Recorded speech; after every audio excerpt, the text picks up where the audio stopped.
Nah, di video kali ini saya mau bahas perihal studi objektif, salah satu esai yang mengantarkan saya berhasil dapat beasiswa ke Amerika Serikat. Cekidot.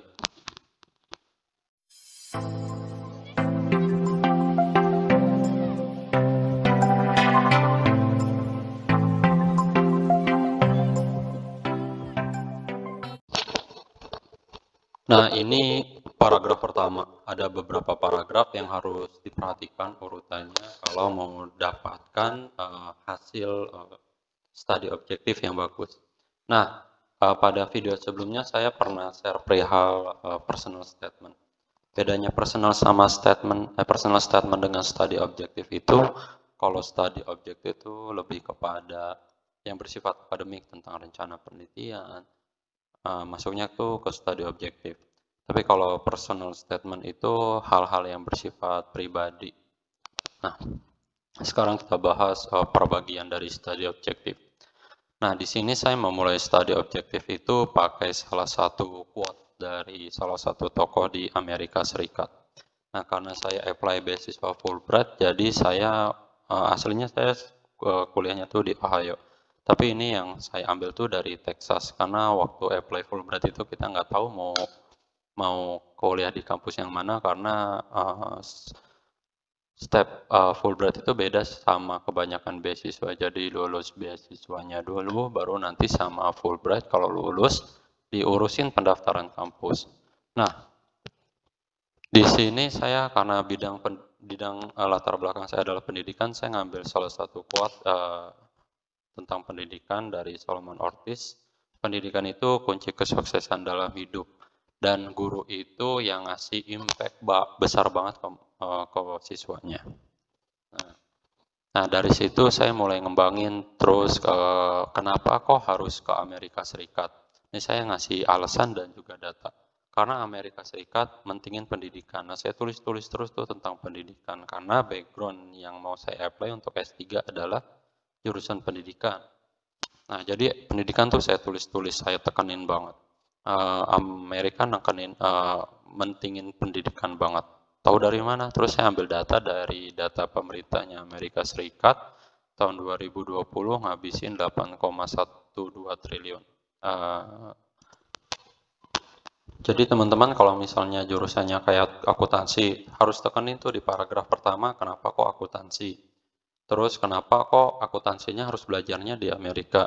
Begitu juga misalnya kalau jurusannya itu teknik komputer. Kenapa kok teknik komputer harus benar-benar dipelajari. Terus kenapa juga harus di Amerika belajarnya, kenapa nggak di negara lain. Karena kan kayak misalnya teknik komputer itu pasti di setiap negara ada. Kenapa harus Amerika? Nah, poinnya di situ. Nah, ini di paragraf kedua lebih spesifik. Nah, sebelumnya kan saya jelasin tentang pendidikan. Terus saya jelasin juga nulis-nulis juga tentang matematika. Terus lebih spesifik lagi di paragraf kedua. Saya mau ambil program S3, PhD program itu di mobile learning. Nah, ini fokus penelitiannya tuh harus sudah ditulis. Terus kenapa pentingnya mobile learning? Nah, saya kasih alasan. Alasannya saya pakai data karena dari survei yang dilakukan sama OECD pada tahun 2020, Indonesia itu ada di ranking 72 dari 78 negara yang disurvei. Rankingnya 72 dari 78. Ya tuh, berarti kan rankingnya bawah tuh kemampuan matematikanya. Tapi kenyataannya di siswa Indonesia itu dapat 6 medali dan ranking 14 dari 110 negara yang ikut Olimpiade Matematika Internasional di tahun 2019. Jadi kan ada perbedaan tuh. Kok ranking rata-ratanya turun banget 72 dari 78, tapi di Olimpiade Matematika siswa Indonesia tuh banyak dapat medali, ranking-ranking atas. Nah, berarti kan ada ketimpangan kualitas pendidikan di Indonesia. Nah, itu kenapa mobile learning perlu dilakukan. Karena dengan mobile learning itu bisa menjangkau daerah-daerah yang pedalaman gitu. Nah, kenapa mobile learning juga penting? Karena ternyata di Indonesia itu banyak siswa-siswa yang punya HP tuh nggak cuma satu, tapi ada satu orang tuh punya 2 HP. Terus megang HP-nya itu bukan buat belajar, tapi dari pagi sore itu lebih banyak ngabisin waktu buat ngegame, buat chatting. Nah, daripada ngabisin waktu buat chatting, ngegame, hal-hal seperti itu lebih baik memanfaatkan mobile learning, smartphone-nya untuk yang berguna, untuk pelajaran, untuk ningkatin kemampuan matematikanya. Nah, itu alasan di paragraf keduanya. Jadi teman-teman kalau misalnya jurusannya itu bukan pendidikan atau yang lain, cari tahu fokus penelitiannya tuh harus apa. Ini khususnya buat yang S3. Terus lebih spesifik lagi. Kenapa kok harus fokus penelitian itu? Kenapa pentingnya tuh apa? Urgentnya apa? Jelasin juga jangan lupa kasih data. Di paragraf ketiga saya lebih spesifik lagi, yang tadi kan tentang tema penelitian tuh di fokus penelitian di paragraf kedua. Nah, di paragraf ketiga saya jelasin kenapa Amerika. Nah, saya jelasin lagi tuh kenapa Amerika. Amerika itu kan budaya risetnya tuh kuat banget. Nah, makanya kenapa saya harus ke Amerika, karena saya mau membangun budaya riset yang kuat di sana. Terus saya jelasin, di semester pertama tuh saya nanti akan ngelakuin penelitian yang berhubungan sama, nah temanya tuh udah jelas lagi, lebih spesifik lagi. Kegiatannya, jurnal-jurnalnya, penelitiannya itu, timeline-nya tuh udah jelas dari semester 1 sampai nanti lulus itu mau ngasilin apa aja. Jadi saya tulis nih subtema-subtema yang nanti saya lakukan penelitian. Di semester 1 saya bilang saya akan melakukan tentang beliefs and barriers, hambatan-hambatan apa aja sih saat melakukan integrasi teknologi.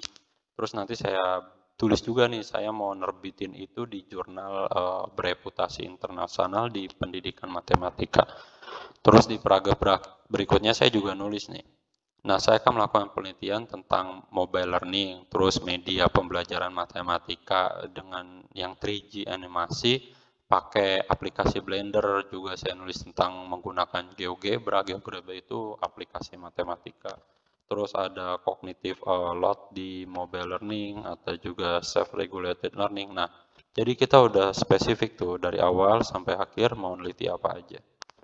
Jadi teman-teman juga begitu, nanti kalau udah tahu fokus penelitiannya apa, juga bikin sub-fokusnya lagi. Jadi timeline-nya sudah jelas.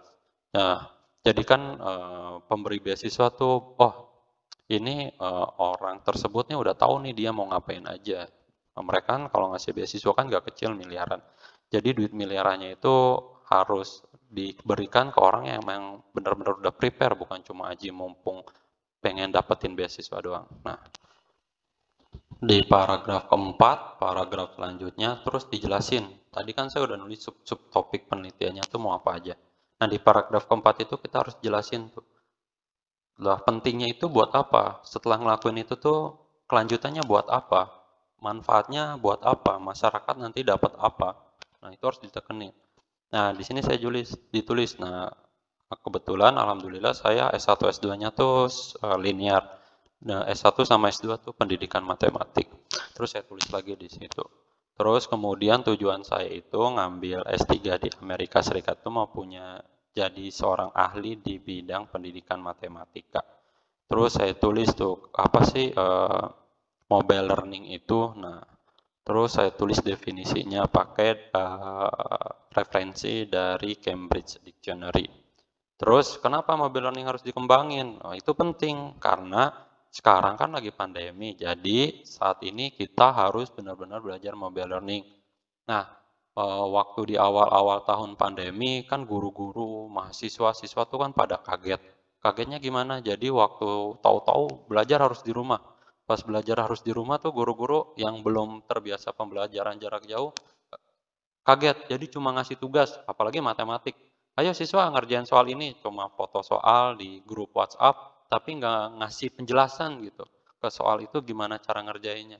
Kan guru, murid-murid mahasiswa kan jadi pada bingung. Nah, itu kenapa mobile learning harus dipelajari. Jadi biar guru, walaupun sekarang udah 1 tahun belajar rutin melakukan pembelajaran jarak jauh, dan sudah lebih baik guru-guru dan dosen-dosen dalam mengajarkan matematika di saat pandemi, tapi tetap harus melakukan penelitian-penelitian pembelajaran jarak jauh biar apa guru-guru bisa menjelaskan secara lebih efektif dan efisien lagi terhadap materi-materi pembelajaran ke para siswa. Di paragraf kelima itu saya tulis perihal tindakan real nanti habis lulus dari Amerika mau ngapain. Nah, saya tulis nih, saya mau bikin training center. Kenapa training center? Karena saya sudah pernah jadi koordinator volunteer. Jadi saya ngatur ini tentang guru-guru harus melakukan pelatihan seperti apa ke dosen-dosen, ke tempat-tempat yatim piatu. Nah, habis lulus dari Amerika, saya mau bikin pelatihan di Fakultas Keguruan dan Ilmu. Di situ pelatihan itu tentang teknologi, jadi ngajarin tentang gamification misalnya. Jadi murid-murid tuh nggak bosen kalau belajar cuma ngitung-ngitung, tapi ada menggunakan game, khususnya game pada smartphone. Ada matematikanya di situ. Terus saya juga akan meneruskan apa yang sudah saya lakukan sebelumnya. Saya juga akan membuat suatu kegiatan sukarelawanan yang akan secara rutin mengajarkan matematika dengan berbagai macam metode ke sekolah-sekolah yang ada di pedalaman, terus ke rumah yatim piatu, tentunya secara gratis. Kenapa itu harus dilakukan? Karena setiap anak itu punya hak untuk mendapatkan pendidikan terbaik, biar mereka dapat masa depan yang lebih baik. Jadi nanti teman-teman kasih alasan tuh, kasih tulis rencana spesifiknya setelah lulus dari Amerika mau ngapain. Harus tulis balik ke Indonesia. Oke. Nah, di paragraf terakhir saya tekenin lagi kenapa harus Amerika. Tadi kan di paragraf pertama kenapa Amerika. Di paragraf kedua, paragraf terakhir jadi tekenin lagi kenapa harus Amerika.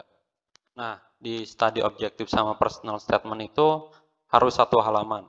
Jadi kalau misalnya paragrafnya panjang ya tinggal diatur aja formatnya, yang penting satu halaman, nggak boleh lebih dari satu halaman.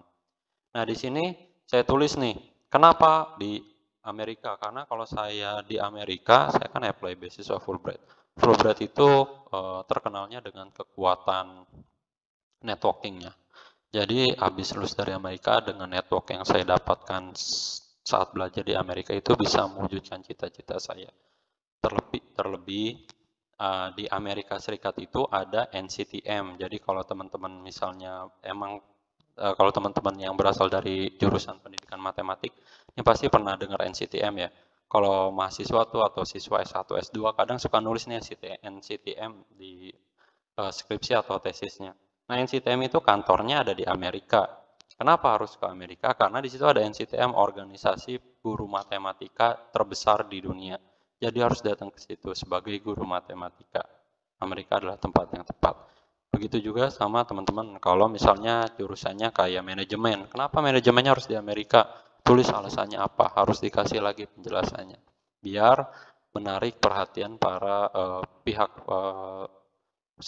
panitia seleksi beasiswa. Nah, itu esai yang saya buat yang membuat saya diterima beasiswa. Semoga teman-teman bisa menulis dengan esai yang jauh lebih baik daripada yang saya buat dan nanti bisa lolos beasiswa di kampus impiannya. Terima kasih, semoga bermanfaat.